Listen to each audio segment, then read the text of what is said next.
Septuaginta ya karena 70 orang ini. Nah, di Septuaginta itu yang diterjemahkan itu bukan hanya 39, tetapi juga karena ini terjadinya sekitar abad ke-3 sampai dengan abad beberapa ratus tahun proses penerjemahan ini, maka teks-teks intertestamental tadi itu ikut diterjemahkan. Sehingga ada kanon Ibrani dan ada kanon yang disebut Septuaginta. Nah, rupanya kanon Septuaginta ini yang paling populer kan.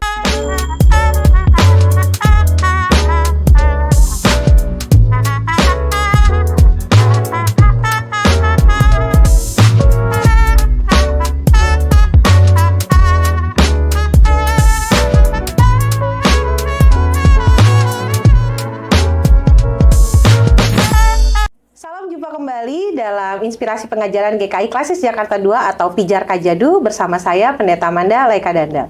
Kali ini kita akan membahas tentang kanonisasi kitab suci. Bagaimana kita menyikapi hal-hal yang terjadi dalam Alkitab kita dan kemudian isu-isu apa sih yang sebenarnya terkait dengan Alkitab kita pada saat ini.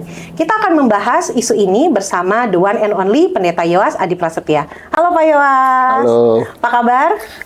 Mantap. Selalu mantap biasa. Ya, seperti biasa, puji Tuhan. Terima kasih Pak Yoas sudah bersedia lagi ngobrol-ngobrol nih sama kita. Udah 4 kali nih kayaknya pertemuan sama Pak Yoas, terus kita ngobrol-ngobrol. Kenapa sampai 4 kali? Karena segitu serunya saudara-saudara untuk membahas sesuatu yang menginspirasi kita terkait dengan pengajaran. Dan bersama dengan Pak Yoas kali ini, kalau kemarin-kemarin kita ngomongin Trinitas, dualitas, itu hal-hal yang terkait dengan konsep keselamatan gitu ya. Kali ini kita membahas sesuatu yang mungkin setiap orang Kristen punya lah harusnya, yaitu Alkitab. Nah, mungkin pertanyaan awal dulu nih Pak Yoas.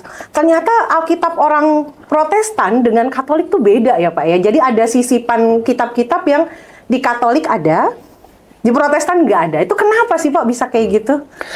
Ya. Ya, ceritanya agak panjang, tapi saya coba singkat ya. Memang benar bahwa Alkitab Protestan katakanlah itu ada 66 ya. Betul. 39 tambah 27. Betul. Nah, 27 perjanjian baru ini sama Katolik dan Protestan. Yang berbeda adalah perjanjian lama yang jumlahnya 39 ini ya. Di saudara-saudari Katolik itu dimasukkanlah di dalam perjanjian lama ini apa yang mereka sebut sebagai deuterokanonika, artinya kanon yang kedua. Tapi itu kanon, bagian dari kitab suci. Ya, jumlahnya ada 7. Nah, 7 kitab ini dimasukkan ke dalam perjanjian lama dan ditulis pada masa sekitar 400 tahun yang disebut intertestamental, antar perjanjian. Jadi PL selesai, kitab terakhir sampai dengan kitab pertama di PB. Nah, ini jaraknya 400 tahun. Ya, nah, disitulah sebenarnya umat percaya itu juga bergumul, beriman dan mengekspresikan imannya dalam kitab-kitab yang kemudian masuk ke dalam apa yang disebut deuterokanonika. Nah, tentu kerap kali diskusinya jadi perdebatan ini. Teman-teman Katolik ini yang menambah Alkitab atau orang Protestan ini yang mengurangi Alkitab. Sebenarnya bukan dua-duanya. Kenapa bukan dua-duanya? Kita perlu lihat sejarahnya. Ya. Pertama begini, jumlah kitab yang disebut kitab suci itu sebenarnya cair sejak awal. Termasuk sejak umat percaya di zaman perjanjian lama itu cair, jumlahnya itu tidak sejak awal ditetapkan berapa begitu ya. Tetapi ada kumpulan-kumpulan, katakanlah ada 2 kumpulan kitab suci. Yang pertama kumpulan katakanlah kanon Ibrani, kanon itu artinya ukuran, nanti kita akan bahas ya. Kanon Ibrani, sering disebut juga kanon Masoret, yang isinya 39 itu. Tapi kita tahu sejarah bahwa ketika orang-orang Yahudi kemudian dijajah oleh pemerintah Romawi, ya banyak di antara mereka yang tidak menguasai bahasa Ibrani lagi, sehingga salah satu penguasa pada saat itu memerintahkan ada sekitar 70 ahli untuk menerjemahkan teks Alkitab berbahasa Ibrani ini menjadi teks berbahasa Yunani. Ya. Itu yang disebut sebagai Septuaginta. Ya. Kenapa disebut Septuaginta? Ya karena 70 orang ini. Nah, di Septuaginta itu yang diterjemahkan itu bukan hanya 39, tetapi juga karena ini terjadinya sekitar abad ke-3 sampai dengan abad beberapa ratus tahun proses penerjemahan ini, maka teks-teks intertestamental tadi itu ikut diterjemahkan. Sehingga ada kanon Ibrani dan ada kanon yang disebut Septuaginta. Nah, rupanya kanon Septuaginta ini yang paling populer karena dibaca orang pada saat itu. Betul. Mereka yang tidak lagi fasih bahasa Ibrani, mereka lebih baca bahasa Yunaninya gitu ya. Dan itulah yang diteruskan oleh gereja.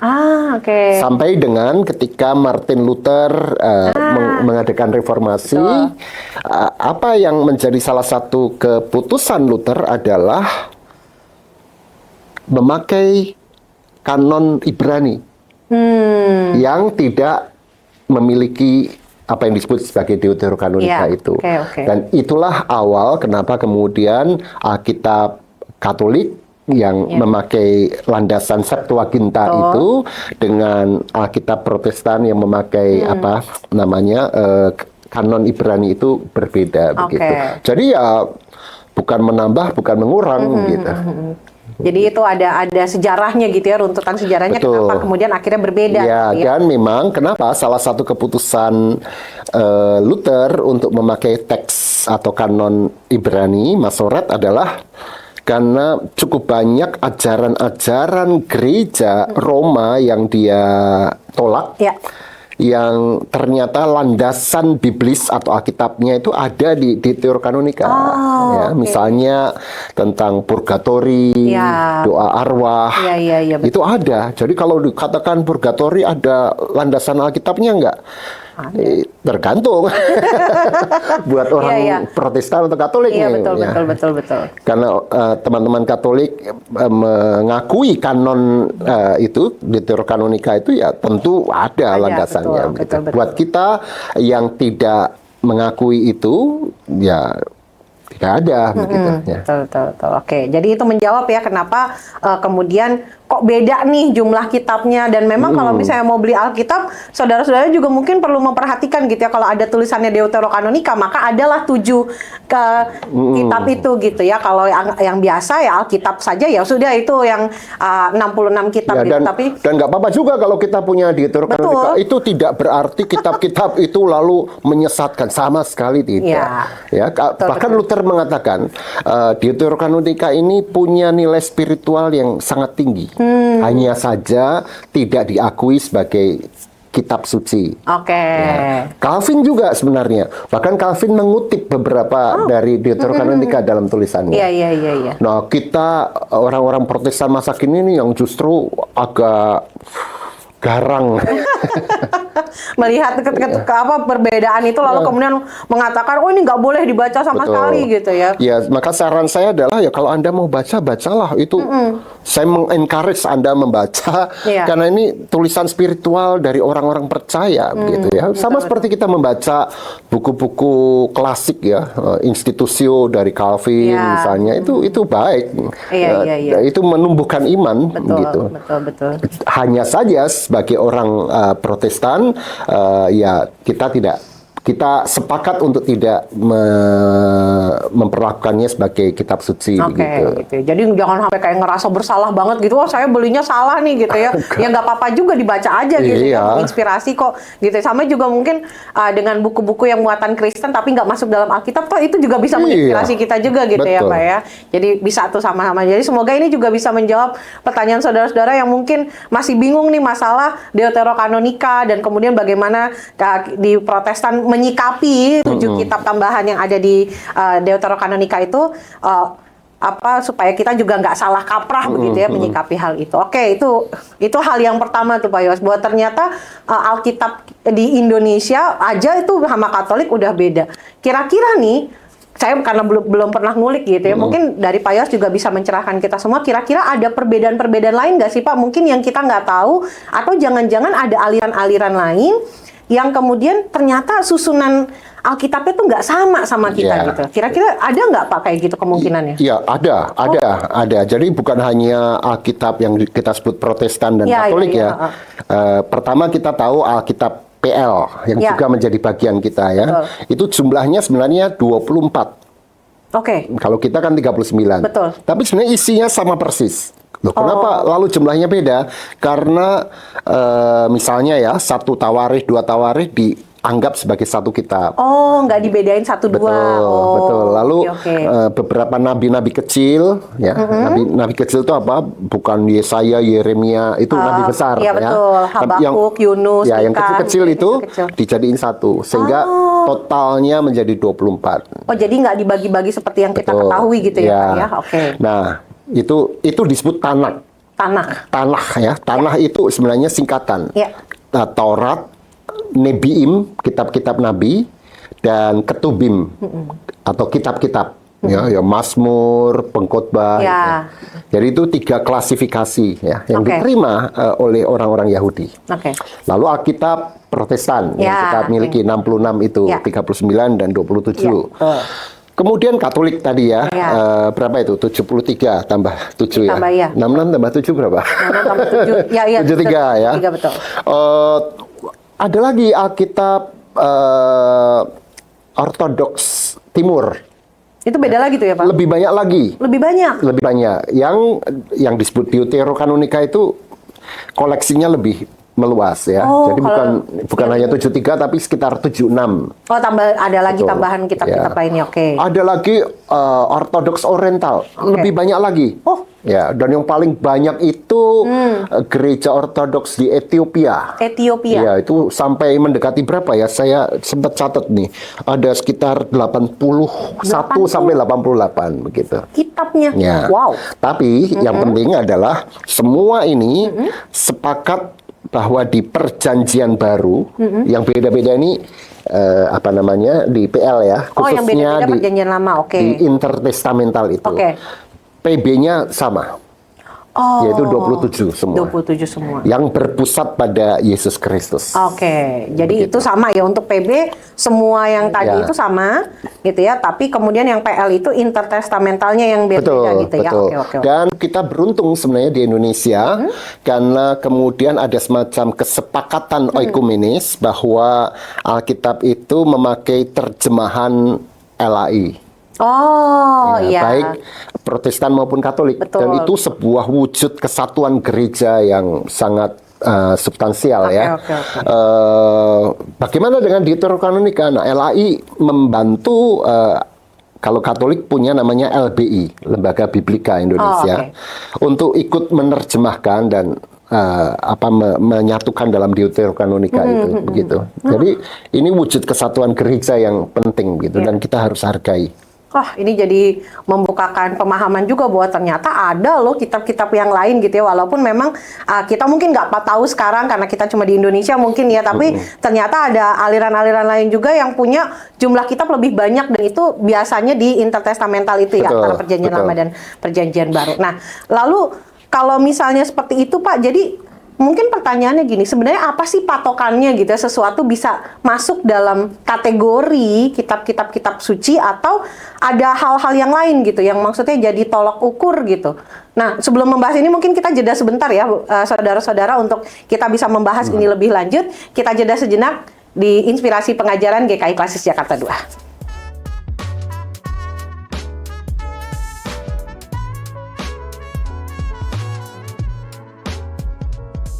Jumpa lagi dalam Inspirasi Pengajaran GKI Klasis Jakarta 2, Bijar Kajadu, bersama saya Pendeta Manda Laika Dandel.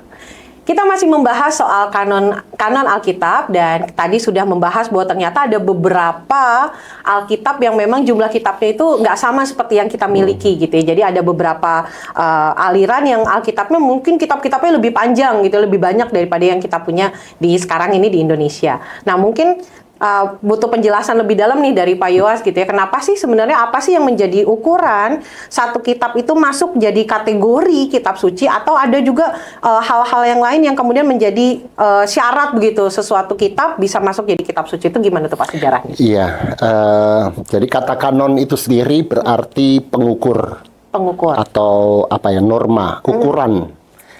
Bayangkan penggaris atau mistar gitu ya, ini mengukur nih, sudah pas belum gitu, nggak boleh lebih, nggak boleh kurang gitu ya. Apa yang diukur? Tentu ajaran, ajaran yang paling substansial, sehingga kalau ini menyeleweng ya dianggap tidak kanonik begitu ya. Nah, maka kanon itu dipakai untuk banyak hal. Misalnya ketika ada sebuah konsili ekumenis, kita ingat Nisea tahun 325, itu bukan hanya menghasilkan pengakuan iman Nisea, tapi juga menghasilkan kanon, ada 20 kanon. Ya. Kanon itu artinya apa? Ukuran-ukuran yang harus menjadi standar pengaturan gereja, seperti tata gereja lah. Ya. Tapi kata kanon juga dipakai, dan ini yang lebih populer buat kita, untuk mengatakan inilah kumpulan Alkitab yang menjadi ukuran iman. Begitu. Jadi prinsipnya itu adalah ukuran. Dalam bahasa Yunani disebut sebagai kanon juga. Tapi dalam bahasa Ibraninya kane, yang artinya ya pengukur, sama. Nah, jadi dengan kata lain, kanon Alkitab itu adalah kumpulan Alkitab, kumpulan kitab-kitab yang ditetapkan dan dipercaya, diilhamkan oleh Allah. Ingat 2 Timotius 3 ayat 16 ya, segala kitab suci yang diilhamkan Allah. Nah, yang melaluinya kita dapat punya ukuran yang tegas dan pasti bahwa inilah iman yang benar. Ya, kenapa itu penting? Karena ada banyak sekali kitab-kitab pada saat itu. Di satu pihak itu kita perlu syukuri ya, karena orang mengucap syukur, beriman, dan bersukacita, kemudian mengekspresikannya melalui tulisan, entah itu kisah, Injil, atau surat. Dan tapi pandangan kemudian menjadi makin meluas, kadangkala bentrok sana-sini. Misalnya ya, kita punya berapa Injil di Alkitab kita? 4 ya, Matius, Markus, Lukas, Yohanes. Pada masa itu ada berapa Injil? Banyak. Ada sekitar, tidak ada yang tahu pasti berapa jumlahnya, sekitar 30 Injil. 30 Injil. Ya. Nah, tapi pandangannya itu beraneka ragam sehingga umat jadi bingung. Gitu. Nah, secara berangsur, alamiah, dan gerejawi, kemudian para pemimpin gereja mulai punya kesadaran, ini kita harus tetapkan mana yang bisa menjadi ukuran iman. Ya. Sampai akhirnya ditetapkan 4 Injil ini. Ya. Di luar itu bagaimana? Macam-macam. Ada yang statusnya ya baik, tapi tidak sangat sesuai dengan ajaran Kristus. Ada lagi yang wah ini berlawanan ini, walaupun tetap memakai atau menyebut dirinya Injil. Gitu. Nah, itu pentingnya kanon ya, penetapan itu. Nah, pertanyaannya, ini ngukurnya bagaimana sampai mengatakan ini boleh masuk, ini boleh enggak, ini tidak boleh masuk ya.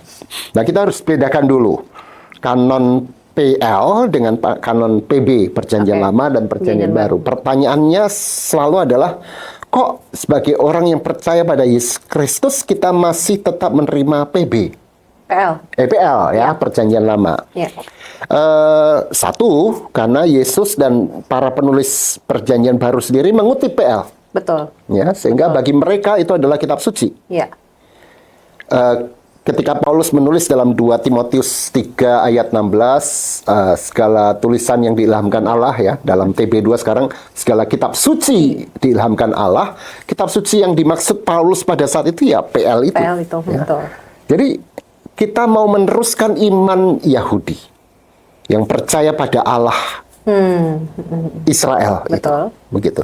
Sebagai Allah yang satu dan sama, Allah yang disebut Bapa oleh Yesus Kristus, begitu.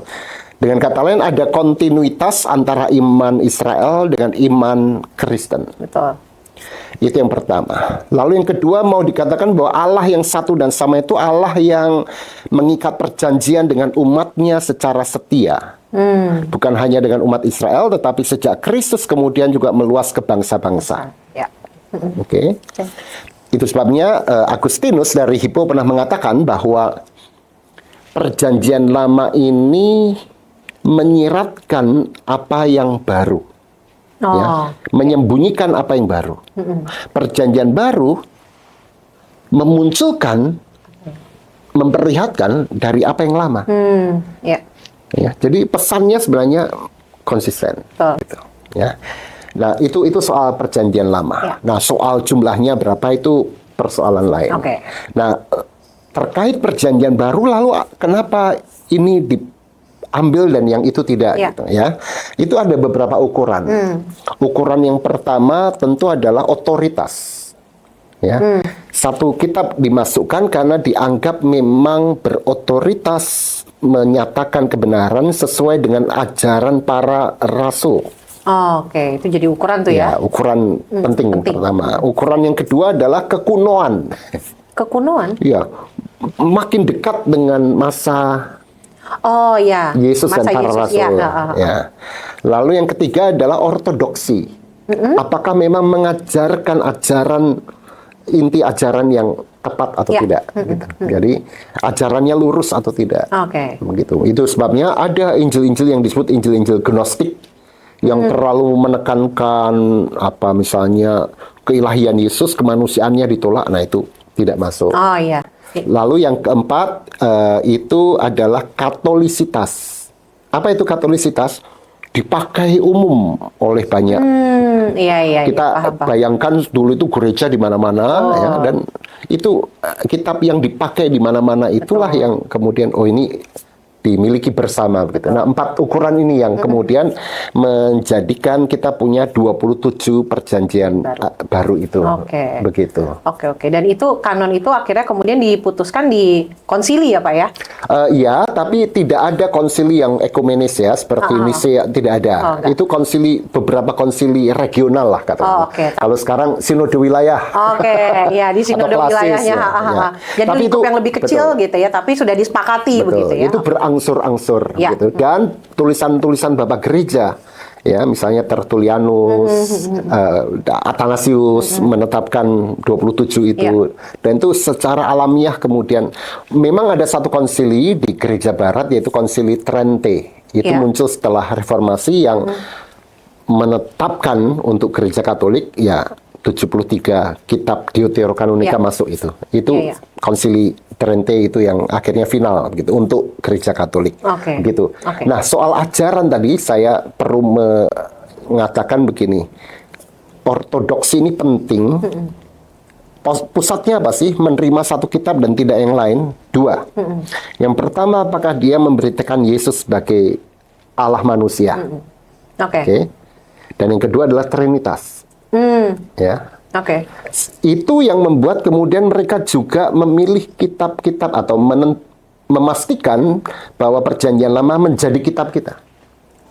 Kenapa? Karena dengan penetapan ortodoksi itu kita kemudian sekarang umat Kristen membaca Perjanjian Lama dari kacamata Trinitas dan dualitas itu, begitu. Oke.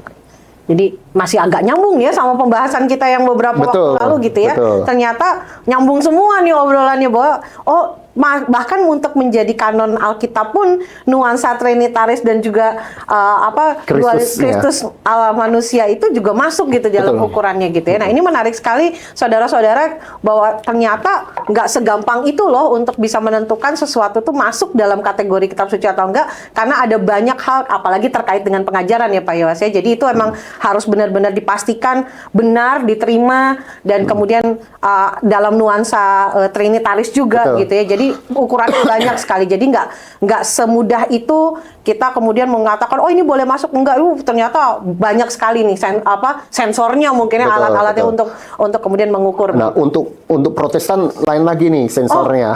Gitu ya. Ada lagi yang itu, lebih ini Pak. Misalnya apakah kitab-kitab ini menegaskan keselamatan by faith, by grace and faith, ya. Itu sebabnya Martin Luther sempat mempertimbangkan misalnya surat Yakobus, kitab Yakobus, ini kayaknya nggak boleh masuk ini. Gitu. Dia menyebutnya kitab jerami. kosong aja gitu. Oh, Ya, karena Yakobus. ini kok memberitakan perbuatan baik sih. Gitu. Oh, iya betul. Tapi akhirnya dia memasukkan Iya. dengan pemahaman bahwa kitab Yakobus memang menonjolkan perbuatan baik, tetapi itu karena melawan apa yang disebut sebagai libersionisme. Libersionisme itu libertinisme, sebuah pemahaman yang mengatakan kita udah selamat, jadi hidup seenaknya aja lah gitu. Iya. Untuk melawan itu akhirnya Yakobus muncul gitu. Orang yang sudah selamat justru harus berbuat baik sebagai tanda keselamatan itu. Betul. Jadi akhirnya diterima dalam kanon sebagai yang juga mewartakan Injil tentang Yesus Kristus itu. Gitu. Oh, wah ini juga ternyata ada lagi Jadi ya. tidak sesederhana yang kita bayangkan. Mungkin karena kita sekarang terimanya Alkitab udah jadi satu buku kali ya Pak ya. Kalau misalnya masih zaman dulu masih gulungan perkamen, masih tercerai-berai nggak jadi satu, ini mungkin agak bingung gitu ya. Dan nggak ada fotokopian, nggak ada scan, jadi disalin. Gitu ya. Disalin ulangnya manual gitu ya. Belum lagi kalau misalnya ada salah-salah dan segala macam kesalahan penyalinan gitu ya. Terus hurufnya juga kan beda-beda ya Pak. Dulu kalau saya ingat gitu ya, ketika belajar bahasa Ibrani nggak ada huruf vokalnya tuh. Jadi bisa saja bunyinya beda begitu kan, dan artinya juga bisa beda. Wah, itu sejarahnya panjang saudara-saudara. Tapi terima kasih Pak Yo sudah menjelaskan. Jadi setidaknya kita tahu bahwa ternyata tidak sesederhana itu loh untuk memastikan buku-buku atau kitab-kitab tulisan-tulisan itu menjadi bagian dari kitab suci gitu ya. Nah, lalu kemudian Pak, kalau misalnya prosesnya sepanjang itu, apakah masih mungkin nambah lagi kira-kira? Memang tidak ada konsili apapun yang kemudian menetapkan ya, mungkin Trente ya, tetapi namanya kanon menurut hemat saya selesai saja begitu. Nah, selesai saja. Artinya jika ditambah itu justru akan memunculkan kekacauan antar gereja lah begitu ya. Toh apa yang ada sekarang ya secara alamiah sudah terjadi ya, dan tidak kita tutup saja. Ya udah selesai aja gitu. Selesai. Dan itu dengan prinsip gini. Kitab suci itu necessary and sufficient. Jadi ada prinsip necessity dan ada prinsip sufficiency. Necessity ini wajib untuk keselamatan kita. Sufficiency berarti cukup untuk memberitakan keselamatan. Dua prinsip itu membuat udahlah ini yang oke gitu ya. Karena ini semua adalah saksi pada Sang Firman yaitu Kristus. Betul. Ya, jadi ini pemahaman yang berbeda dengan agama lain yang terlalu menekankan kitab suci, melupakan bahwa ini disebut firman Allah karena mempersaksikan Kristus Sang Firman itu. Iya. Wah, ini akhirnya semoga menjadi jelas gitu ya buat kita bahwa ya sudah cukuplah dengan ini. Ini toh juga sudah banyak mencerminkan bagaimana Kristus itu, bagaimana Sang Firman itu bisa kemudian menyapa kita umat manusia, bahkan udah dari ratusan tahun, ribuan tahun ya Pak ya, untuk bisa kita miliki dalam bentuk sekarang ini. Nah, kita jeda sejenak untuk kita memperdalam lagi kira-kira tantangan-tantangan apa sih dalam kanon kitab suci ini. Kita sejeda sejenak, kita akan ketemu lagi setelah pesan-pesan berikut ini.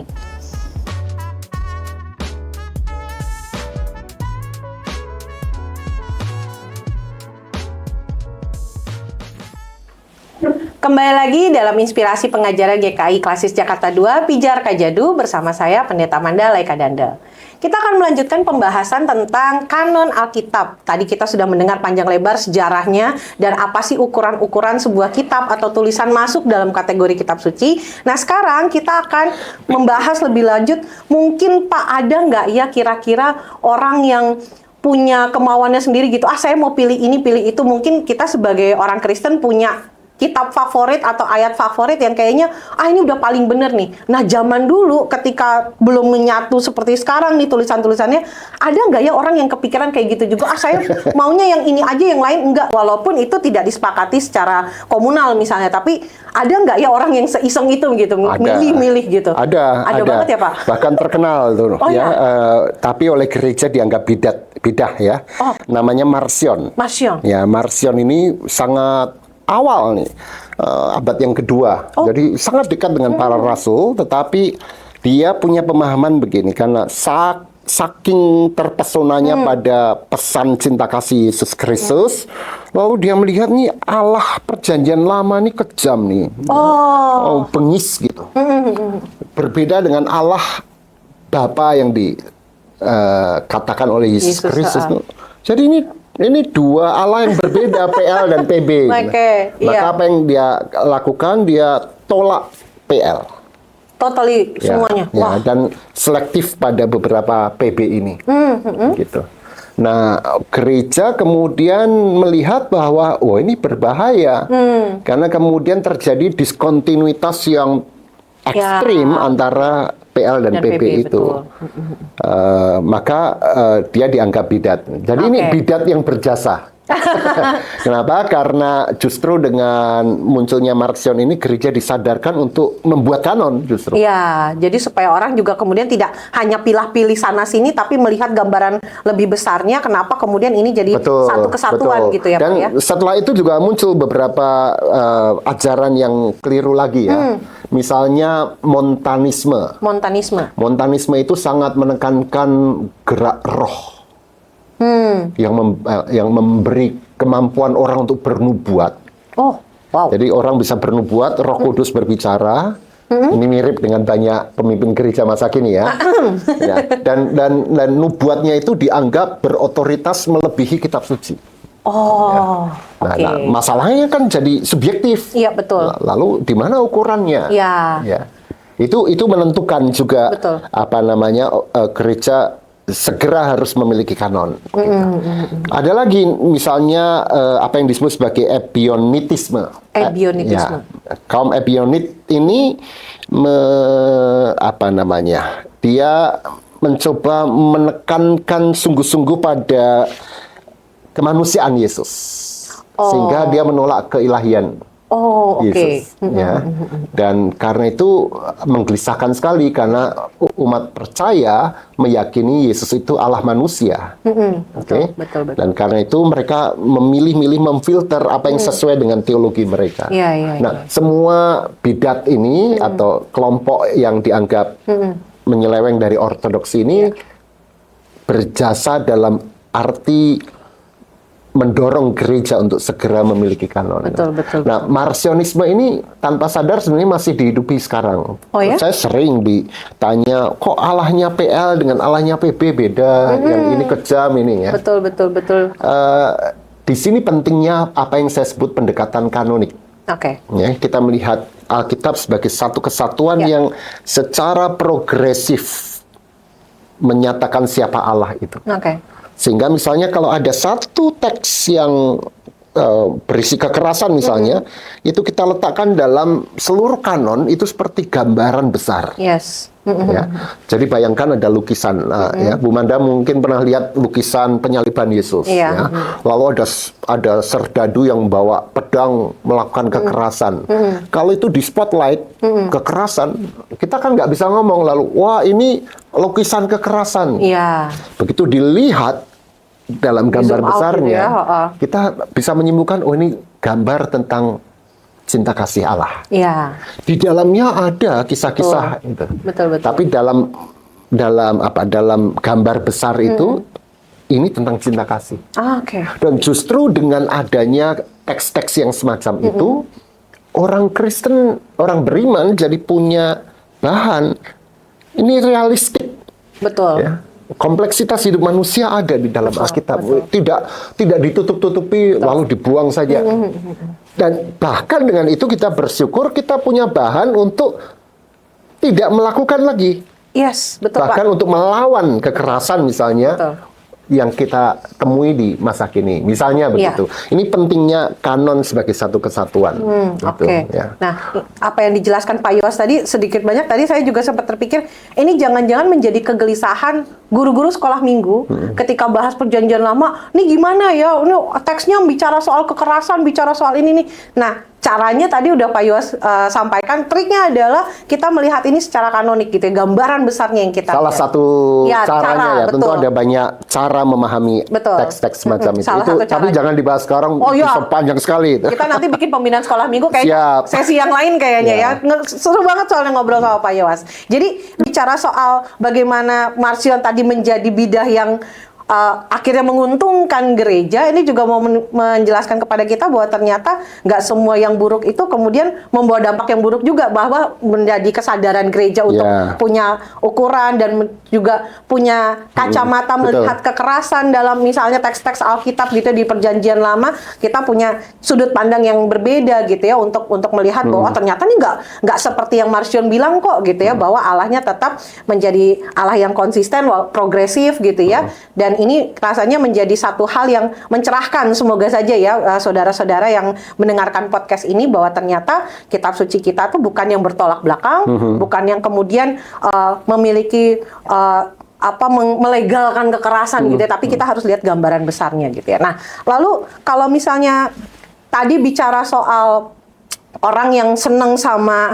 kanon-kanon tertentu atau kitab-kitab tertentu. Nah, bagaimana dengan begini Pak Yos? Saya pernah ketemu sama beberapa orang gitu ya yang kayaknya mendewakan satu terjemahan Alkitab tertentu gitu. Jadi kayaknya itu udah yang paling benar.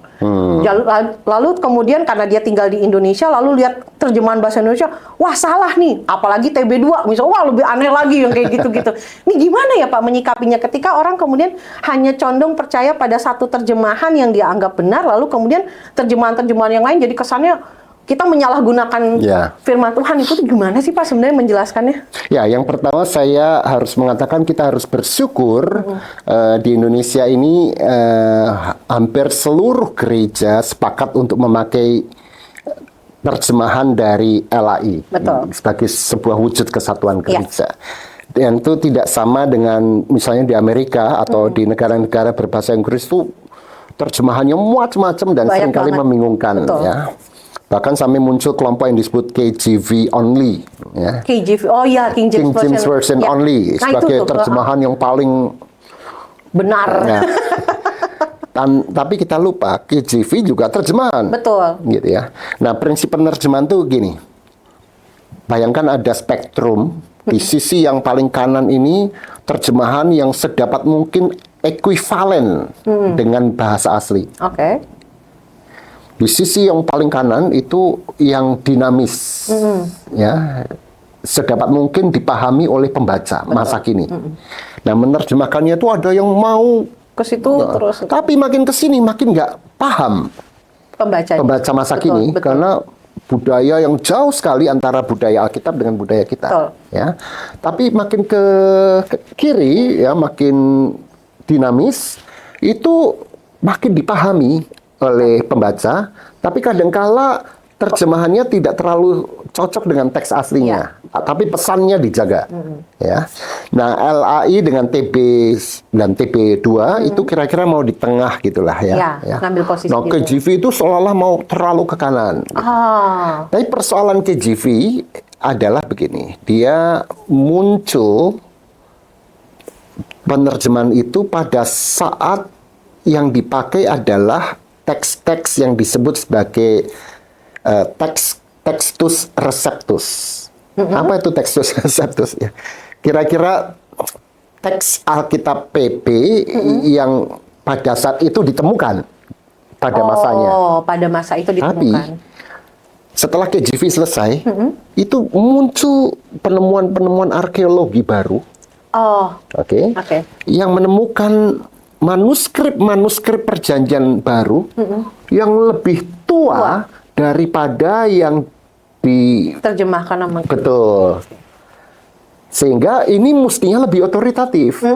Ya. Dan itulah yang melandasi banyak sekali terjemahan Alkitab lain seperti NIV, lalu Revised Standard Version, New Revised Standard Version dan lain sebagainya.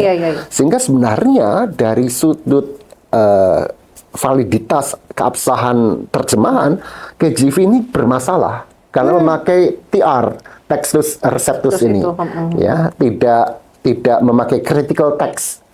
Critical text ini adalah teks-teks yang selalu memakai manuskrip yang paling tua, Ya. gitu. Nah, sehingga saya sendiri agak bingung dengan orang yang KJV only dan lain Ya, sebagainya. ya, ya. KJV baik ya sebagai usaha untuk memang menerjemahkan Alkitab, Betul. gitu. Tapi kalau itu yang dianggap sebagai yang paling benar, wah itu bermasalah sekali, Iya, iya, gitu. Karena memang studi atau proses penerjemahan itu berkembang terus-menerus. Betul. Di Indonesia kita perlu menerjemahkan terus sehingga muncullah TB2 ya. Betul. Bayangkan sudah 40 tahun kita punya TB dan banyak kan anak saya nggak paham nih. Iya. Apa sih ini artinya gitu.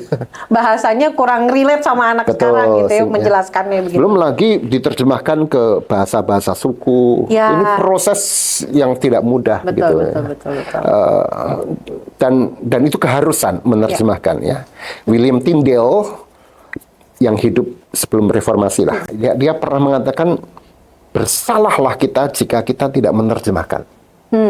Ya, karena menerjemahkan itu adalah ekspresi iman yang berpusat pada inkarnasi. Allah menerjemahkan dirinya dengan menjadi manusia. Oke. Ya kan? Nice. Gitu. Iya. Jadi supaya apa? Supaya bisa diterima oleh manusia. Betul. Maka menerjemahkan Alkitab sebenarnya inkarnasional.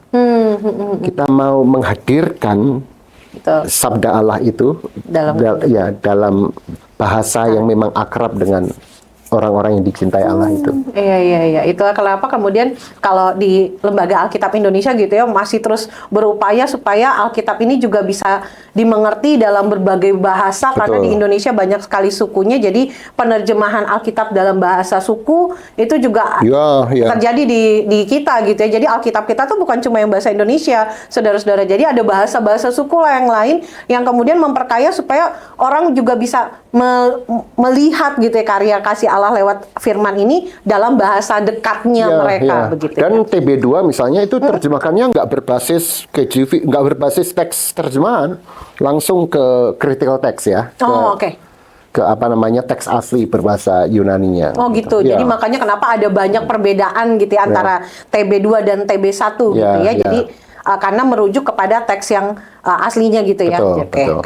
Nah ini yang kemudian mungkin juga menjadi inspirasi buat saudara-saudara kenapa sih sampai harus ada TB2 gitu ya, dan kemudian kenapa ada banyak perbedaan karena kita merujuk kepada teks aslinya gitu. Betul. Nah ini bersyukur juga karena Pendeta Yoas juga berkecimpung dalam LAI ya Pak ya sebagai pembina yayasan. Pembina yayasannya LAI, jadi cukup mampu menjelaskan kenapa tuh, karena mungkin ada banyak gereja juga yang belum pakai TB2 mungkin gitu ya, mungkin saja gitu ya, tapi kita nggak ada salahnya juga untuk kemudian melihat, oh ini TB2 adalah sebuah upaya kita untuk lebih mengkontekstualisasikan Alkitab kita dengan kekinian gitu ya, walaupun mungkin tidak selalu menjawab, tapi setidaknya ada hal yang mau kita tuju, yaitu supaya anak-anak sekarang juga dengan bahasa sekarang itu juga bisa lebih memahami, karena sudah 40 tahun ya Pak TB itu ya. TB itu 40 tahun. Jadi udah jauh banget tuh jaraknya sama anak-anak sekarang. Tapi mungkin direvisi lagi nggak Pak kalau misalnya Alkitab kita? Pada satu saat sudah pasti ya. Sudah pasti. Cuman ya kita nggak usah bicarakan sekarang. Ini proyek luar biasa, sangat panjang. Sangat panjang ya. Iya. Nah, ini pembicaraan kita masih akan berlanjut, saudara-saudara. Namun kita jeda sejenak sebelum kita berlanjut ke hal yang lain masih tentang kanonisasi Alkitab.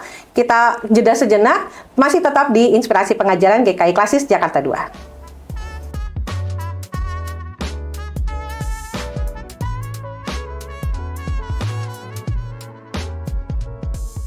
Kembali lagi dalam Inspirasi Pengajaran GKI Klasis Jakarta 2, Pijar Kajadu bersama saya Pendeta Manda Laika Dandel. Kita masih membicarakan tentang kanonisasi Alkitab atau kanon kitab suci, masih bersama dengan Pendeta Yoas. Tadi kita sudah bahas soal bagaimana sih sejarahnya, lalu kemudian ukuran-ukurannya dan segala macamnya, soal bagaimana bisa jadi bentuk satu Alkitab ini yang kita terima gitu ya dalam satu buku ini. Nah, kali ini saya masih penasaran nih Pak Yoas. Kira-kira nih kalau kita baca Alkitab tuh kan ada nomor-nomornya, ada ayatnya, pasalnya, lalu kemudian ada judul-judulnya bahkan gitu ya. Itu Yang nentuin siapa sih Pak? Apakah emang udah ada dari sananya atau emang ada penomoran sendiri supaya memudahkan begitu? Ya, tentu ketika Paulus menulis surat gitu ya, dia kayak dulu suami nulis surat kan nggak satu, Manda tersayang. Iya enggak sih. Ya. Dua. Betul, enggak. Jadi. Paulus nulis surat ya surat aja begitu. Betul. Jadi nggak ada nomornya. Oke. Barulah pada abad yang ke-13, 13. ya, itu seorang uskup dari Canterbury namanya Stephen Langton. Dia memberi pasal-pasal. Pasal. Untuk apa? Untuk memudahkan orang menstudi Oh, oke. kitab suci. Itu baru abad 13. Buset. Jadi sebelumnya itu ya udah. Tulisan Ya. polos aja Ya, begini panjang. Yesaya ya.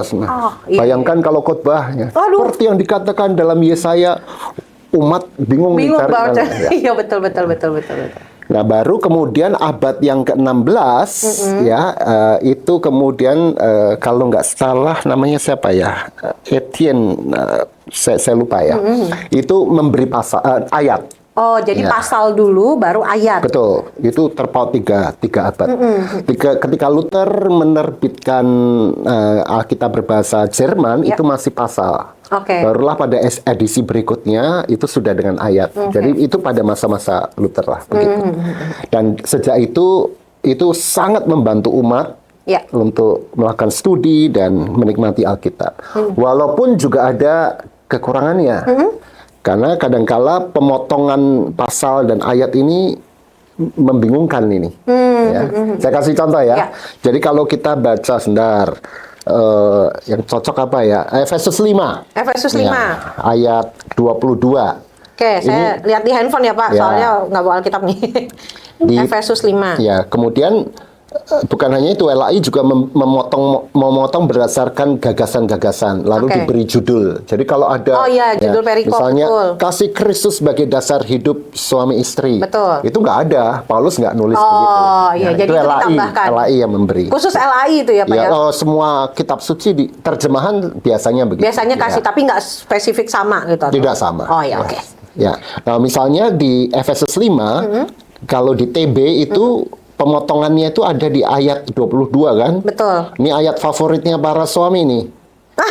Hai istri, tunduklah kepada suamimu seperti kepada Tuhan. Karena suami adalah kepala istri, sama seperti Kristus adalah kepala jemaat, dialah yang menyelamatkan tubuh. Oke. Ini ayat favorit suami nih. Oke. Kamu harus tunduk nih pada suami. Duduk aja terus gitu ya. Nah, coba bandingkan dengan TB2. Nah, ini Alkitab TB2 nih Pak ya. Nih, TB2 ya. itu saudara-saudara. pemotongannya bukan di ayat 22, tapi ayat 21.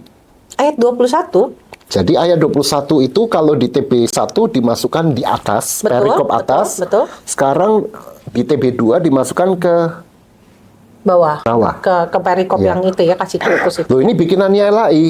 Iya, tapi berdasarkan penemuan manuskrip yang lebih tua juga. Oh. Bahwa ternyata di penemuan manuskrip yang lebih tua, pengalimatan ini ternyata ayat 21 dikaitkan dengan ayat 22. Oh, jadi nggak terpisah gitu ya. Sehingga orang yang hanya lihat perikop aja, selama ini tidak mengaitkannya dengan ayat 21 kan? Iya, betul. Mulainya kan selalu dari ayat 22 Betul, karena. jadi sebenarnya ayat 21 dan 22 ini harus dibaca sebagai satu kesatuan. Oke. Saya bacain ya. Ayat 21, Iya. tunduklah seorang kepada yang lain di dalam takut akan Kristus. Oke, baru Seorang akan yang lain Ya. saling tunduk nih, Betul. karena dua-duanya takut akan Kristus. Tuhan. Nah, betul. Ya, kata tunduk itu dalam bahasa Yunaninya hipotasso, Hipotaso. merendahkan diri. Oke. Ya. Nah, kemudian ayat 22, hai istri, tunduklah. Kepada suami. Iya. Kata tunduk ini sama nih. Oh, Bahkan dalam critical text yang lama, kata tunduk dalam ayat 22 nggak ada. oh, Karena apa? Karena sudah ada di ayat 21. satu. Jadi nggak diulang gitu ya, nggak jadi repetisi. kalau mau harfiah dibacanya mulai ayat 21, tunduklah seorang kepada yang lain dalam takut akan Kristus, koma, hai istri juga kepada suamimu. Oh, oke. Jadi ayat 21 ini jadi prinsip dasar umum. Betul. Masing-masing saling menundukkan diri. Baru kemudian ke ayat 22 itu. Ya, bahwa istri pun juga harus tunduk pada suami gitu. Sama seperti Nah, kepada Tuhan. kalau itu dilihat sebagai satu kesatuan, perspektifnya jadi berbeda. Betul. tidak mutlak suami di atas istri. Iya. Tapi prinsip dasarnya semua tunduk pada Kristus.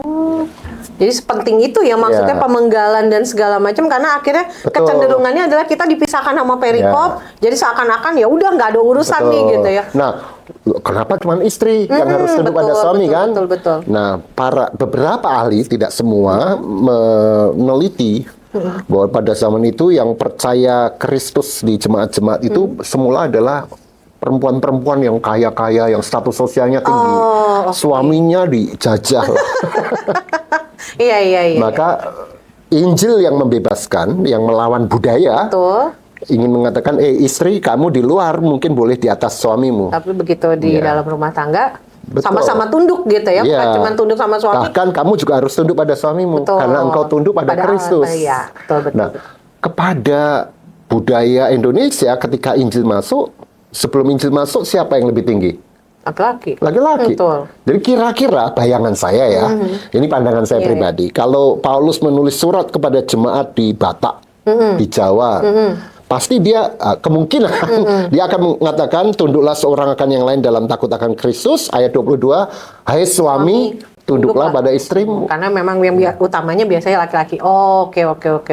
Nah, ini maka yang mau saya katakan pemotongan ini penting Iya. untuk memahami. Itu yang disebut pembacaan kontekstual. Iya, Ya, oke. begitu. Dan ini yang kemudian akhirnya adanya di TB2 ya Pak ya, diperbarui begitu ya. ya, supaya kita nggak kemudian bukannya, mungkin yang waktu itu karena keterbatasan kali ya, makanya akhirnya pemenggalannya nggak pas, tapi di TB2 ini disempurnakan. Jadi saudara-saudara kalau mau lihat, banyak memang yang berbeda di TB2, tapi itu justru menolong kita untuk lebih melihat teksnya ini secara lebih utuh gitu. Jadi tidak terpisah-pisah gitu ya, tidak terpecah-pecah, tapi pesannya tetap sama gitu ya, walaupun pemenggalannya mungkin agak berbeda-beda, termasuk juga soal pilihan kata dan segala macam, karena penerjemahannya pun kita merujuk pada teks yang lebih aslinya gitu ya. Oke. Itu yang disebut pembacaan kontekstual. Betul. Konteks itu bukan hanya ayat di atas di sebelumnya ya, tapi juga kanon ini menjadi konteks. Oh ya. Sehingga membaca satu ayat di PB harus dibaca juga dalam konteks PL. Betul. Misalnya, banyak sekali saya ditanya, jadi ketika Yesus disalib itu kealahannya keluar dong Pak? Karena ini dia yang kita berkata, bahas, yaitu yang ya Eloi Eloi itu lama ya. sabatani, Betul. mengapa engkau meninggalkan aku? Enggak. Itu harus dibaca dalam konteks Mazmur 22. Betul. Karena Yesus menyanyikan Mazmur 22 dalam ratapannya, kesakitannya.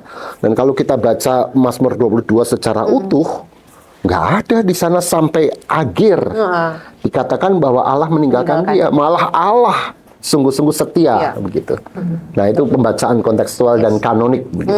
Oke. Jadi memang betul-betul masalah perjanjian lama, perjanjian baru, dan juga kanon Alkitabnya ini memang harus dibaca tepat gitu ya Pak ya. Jadi nggak dilepas-lepas, nggak dipisah-pisah, perjanjian lama, perjanjian baru, ayat-ayat dan segala macam. Jadi emang harus menyeluruh, harus jadi satu di situ supaya kita dapat gambaran besarnya bagaimana kemudian rahmat Allah itu dinyatakan lewat firman Tuhan di dalam Alkitab. Satu contoh lagi terakhir, ini penting sekali. Belakangan muncul kan debat Israel Palestina. Oke. Wah. Kita harus memberkati Israel karena bangsa pilihan Allah begitu segala macam. Lalu dikutiplah Kejadian 12. Oke, betul.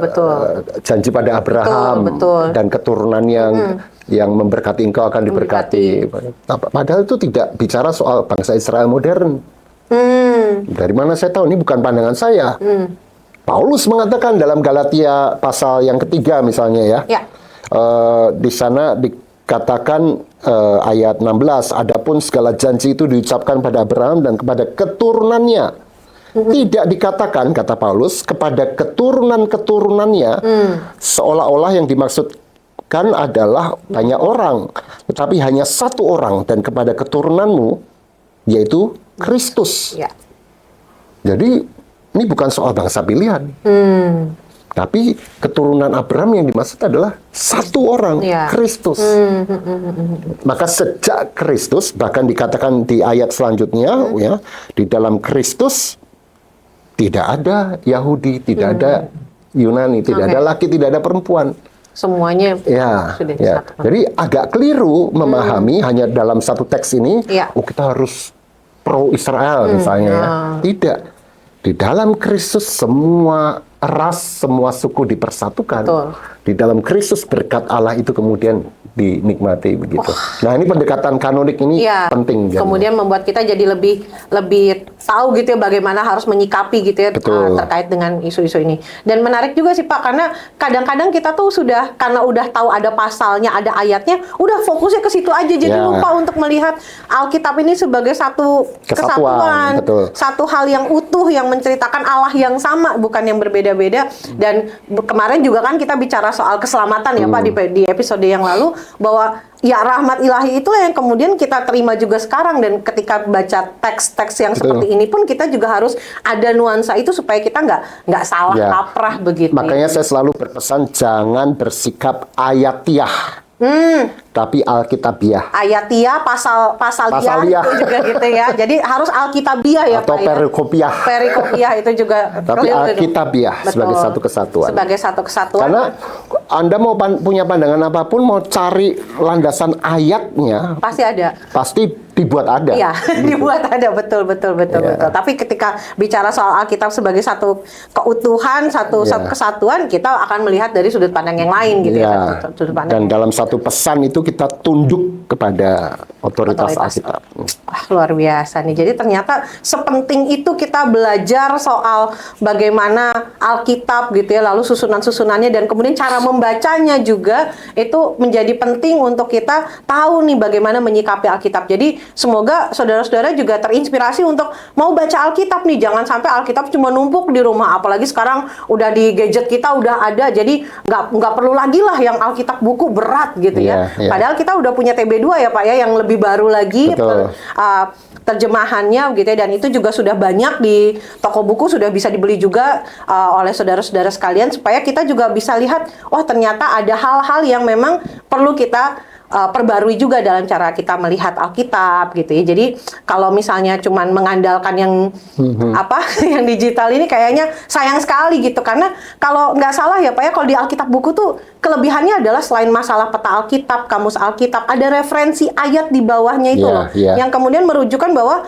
teks ini juga ada sangkut pautnya dengan teks di Alkitab yang lain. Kalau di handphone kayaknya nggak ada deh untuk kayak gitu gitu ya. Jadi emang sangat penting untuk kita baca Alkitab tuh dalam bentuk buku, saudara-saudara ya. Semoga ini juga menginspirasi kita untuk rajin baca Alkitab, karena kalau enggak, kita mau bahas apa gitu ya dalam kehidupan kita kalau enggak kita bahas soal bukan Alkitab. Handphone suci, tapi kitab suci. Kitab suci. Terima kasih banyak Pak Yowas, itu sudah sangat-sangat tegas itu ya kita untuk bilang ini kitab suci gitu. Memang Lembaga Alkitab Indonesia sampai hari ini saya bisa memastikan bahwa belum ada rencana untuk mendigitalkan TB2.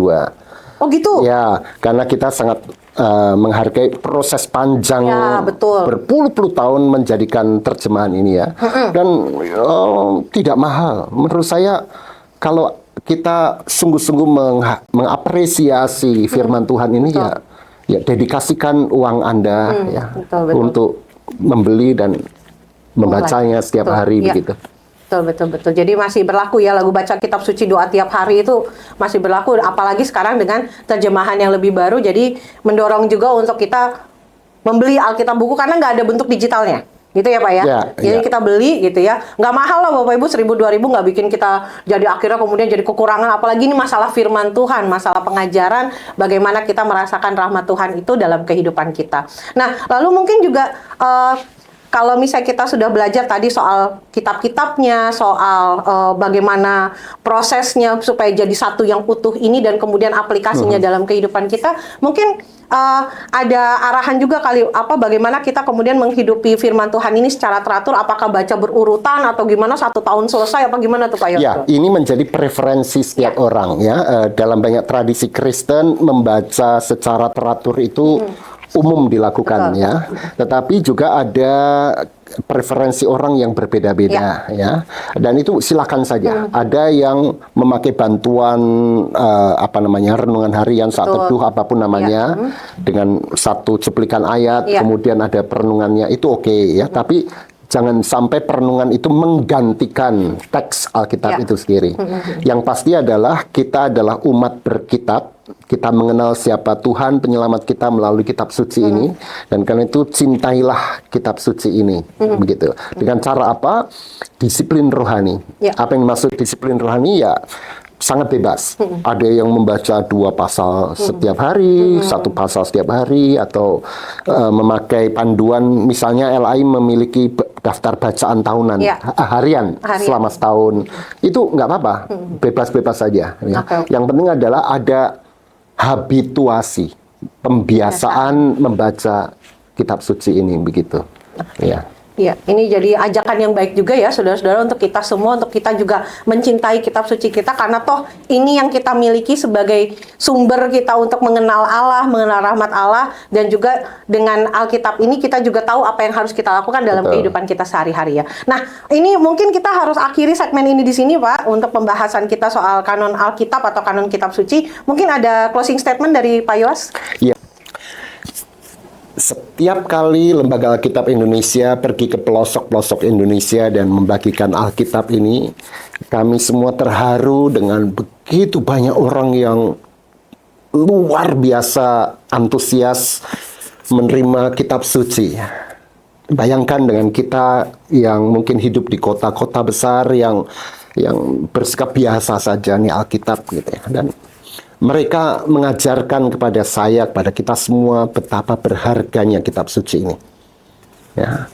Sebab melaluinya kita boleh mengetahui rahasia cinta Tuhan yang bersedia menyelamatkan Anda dan saya. Bayangkan, kita dipersatukan dengan umat Allah yang percaya pada Yesus Kristus ribuan tahun yang lalu sampai detik ini.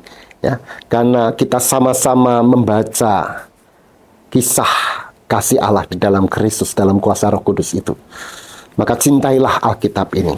Ya, pelajarilah dengan hati yang terbuka, tetapi juga pikiran yang kritis, dan bersedialah untuk diubah oleh Alkitab. Maka pada satu saat Anda akan menyadari betapa rahmat Allah secara mengejutkan sudah mengubah hidup kita menjadi lebih baik sesuai dengan gambaran Kristus.